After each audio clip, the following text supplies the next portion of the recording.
Everyone, this is Karina and welcome to my YouTube channel. I apologize for the setup, but I don't have my tripod in Padua, so yeah, I have to make do with what I have. So today it's it's one of the first day of sales, so of course I went to the center of my city and looked oddly enough for a tripod. I did not remember what I was going to get, so when I found something watercolor like, I decided I had to buy it. This is a Danish brand, I think. They have some shops here and there. They're not an art shop. They have mostly cute things that you didn't know you needed, but when you see them you realize that, hey, I do kind of need that. But anyway, I found they have some watercolor paper and also some watercolors, and I don't think they're going to be, high quality or anything, but they were 80 euros, and I thought, hey, if they suck, I can at least keep the box, and I have purchased some empty half pans, so I hope they can fit in. So this is kind of an unboxing and let's try it out video. Oh, awesome. Oh, here it is. Okay, so let's open this up. Okay.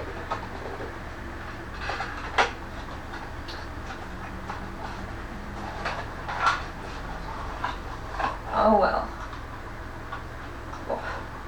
Okay. Is this broken? No. Okay.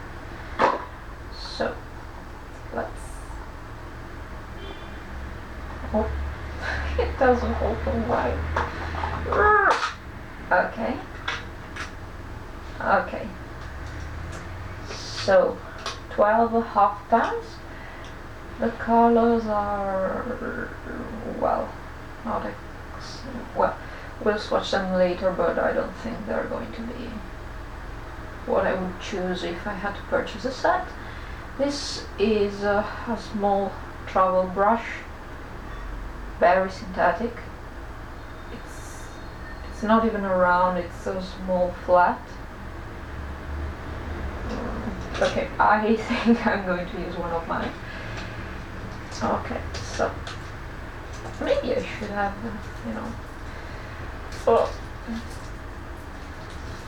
going forward and just avoided this part on video, but okay. So first impression is they are quite dry, a bit like Crayola cakes. Also, they kind of fall out really easily. Oh my god. Okay, sorry. So, yeah, I think this is going to be a set for, when you're sketching, you cannot be bothered to bring out the big palette, or you kind of forgot your good one at home. This one is probably going to be a nice substitute. Also, yeah, it's plastic, but it's not cheap plastic. It looks sturdy. I mean, I'm trying to bend it and I can't. Of course, I'm not really strong, but you're not looking to break it.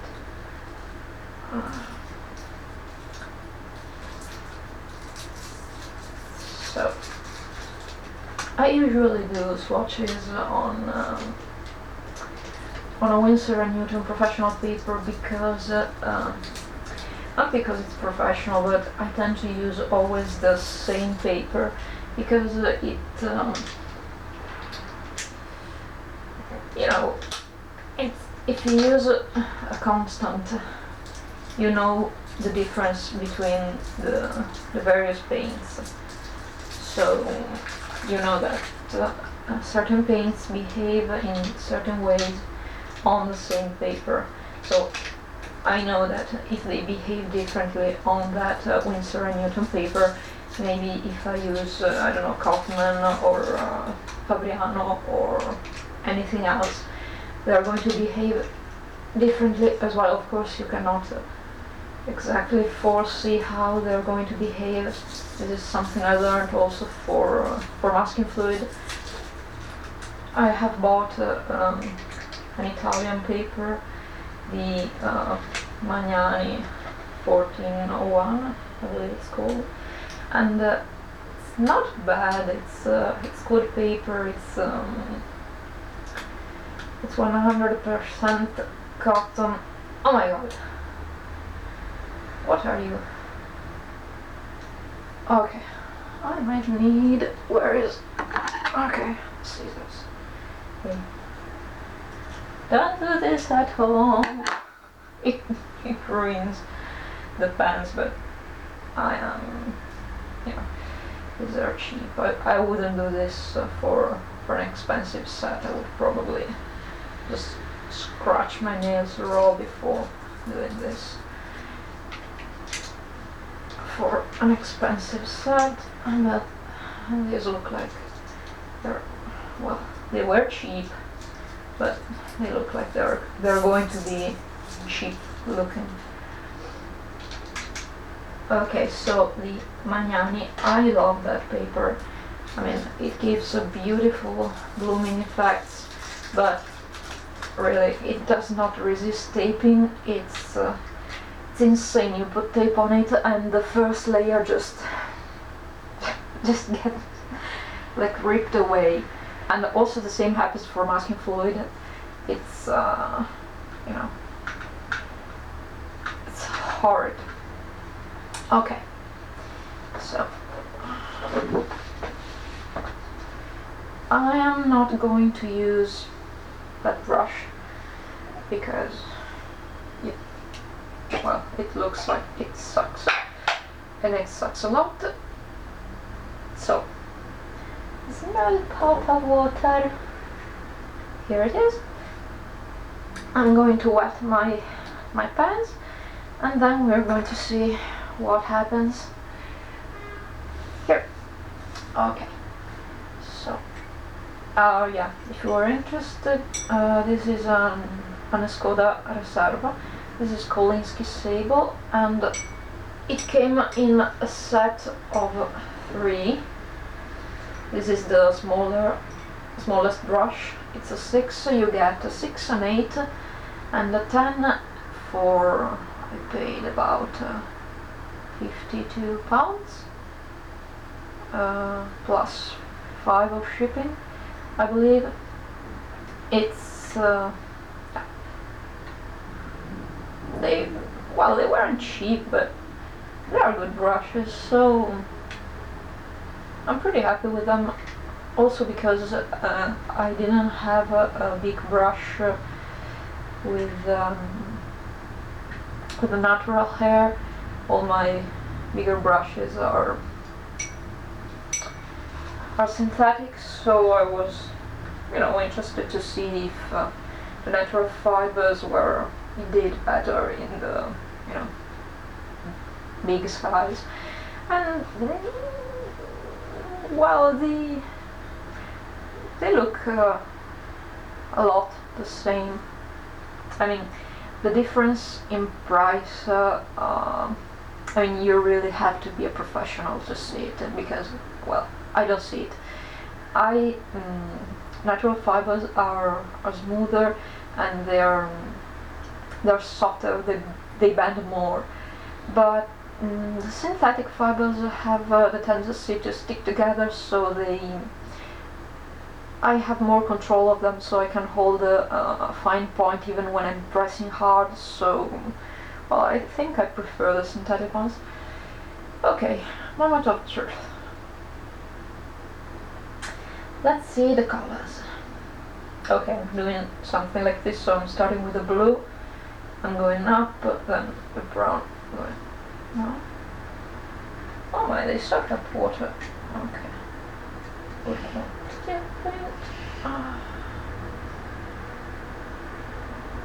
This is ultramarine blue. Looks like it. Yeah, here I am playing cool and with the names of the colors. Yeah, I know ultramarine blue and that's it. It's kind of wimpy a little bit, but let's see the others. This is no idea.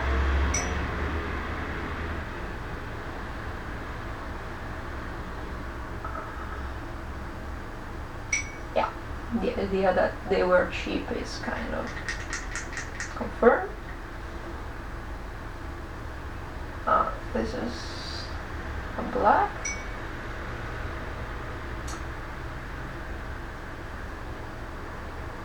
So, yeah.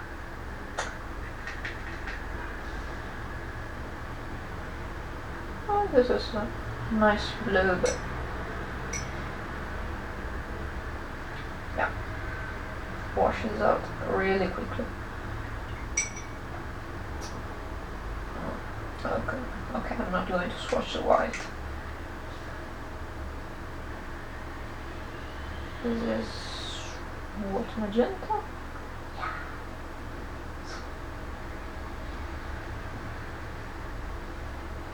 Okay, maybe I should have raised. Let's put it this way.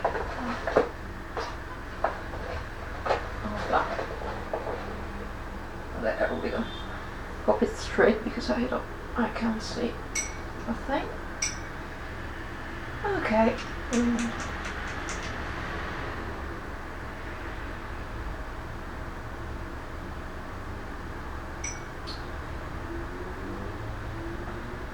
Yeah. When you use them directly from the pan, they're not bad colors, but you can see that as soon as you try to dilute them, they go like they disappear. So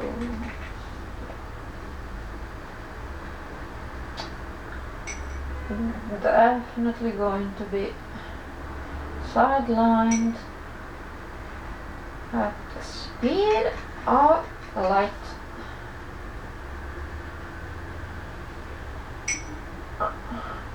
Seriously, why are there so many bottles and rats? Okay.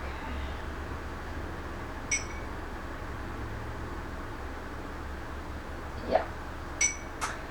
They disappear. They disappear. They're no longer here.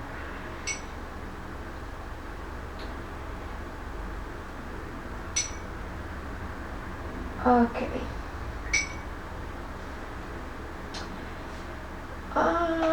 Let's see if you know this. Okay.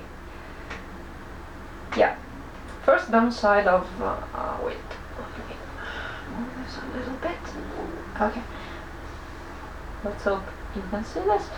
Okay. First downside of this palette is that you kind of have a corner here, so to have the cakes flat, you need to have the cover a little bit upturned, and if you want it to lay flat, then the pans are going slightly upwards. So yeah, this is the first thing I don't really like about it. So about the colors, well, you kind of have you need to move them around a little bit because they make no sense like this. But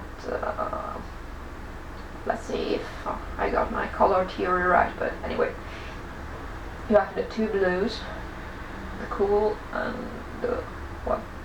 not really warm. But the two blues, you get white and black, which you don't need, so useless colors. No, well, the white you can use to make the colors opaque, but anyway, useless color. You have the two reds, the warm red and the cool red. Then you have two purples, because I don't know why you need two purples, but yeah, cool and warm. Just one green. There's just one green. And the two warms, they're, well, cool warm, and this one is almost ochre. It's not exactly a warm yellow, but let's see if we can make a green, lighter green. Okay, I like my green. Okay, so plastic, same problem as everything plastic. It sticks and makes puddles. Okay, and blue is here. Let's see what color we make. Okay, same as the yellow. Let's have a little bit more yellow.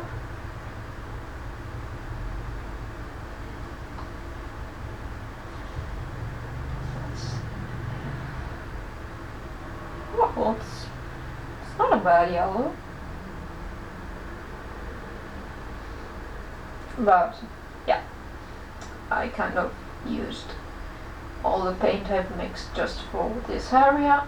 Here I'm out, and of course, if you try to dilute it, it disappears. So yeah, definitely not going to use these for, you know, any project that I want to keep, you know, to save.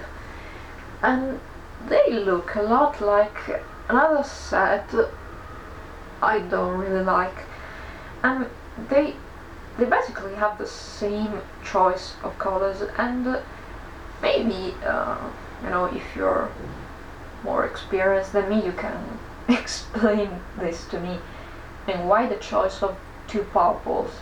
Why would I need two purples and not need another yellow? Or why would I need I don't know, a black instead of a cool brown? I mean, you can, certain colors you can mix, it's not a problem, but I don't know, why do I need these many reds and purples, and I don't know, maybe maybe I'm ignorant, but it makes no sense to me. About the paper, well, the paper didn't came exactly cheap. They are 20 sheets, and it's an A4 size. They are gummed down on the four sides, and I kind of have to discover where the hole take this out is. And the texture is, well, this looks like a cold press, but it has a particular texture. It almost looks like the cans on for mixed media. I mean, it's not like the Fontaine where the granulation is uneven, and you never know the effects you're going to get. Here it's like a pattern, so you can, you know, that the grain here is the same as the grain here. It's all the same. So this is not an effect I really like, but I do have to use it with some of my, you know, better paints to get a feel of it. You can see that it does buckle. Yay! Ruining the swatches already. Yeah, and it kind of it dries a little bit strange. I mean, you can really see the part where the only paint was and the only water was, it doesn't really flow, the color doesn't flow, or maybe I wasn't able to do a good gradient wash or whatever. This is the impression I'm getting at this moment.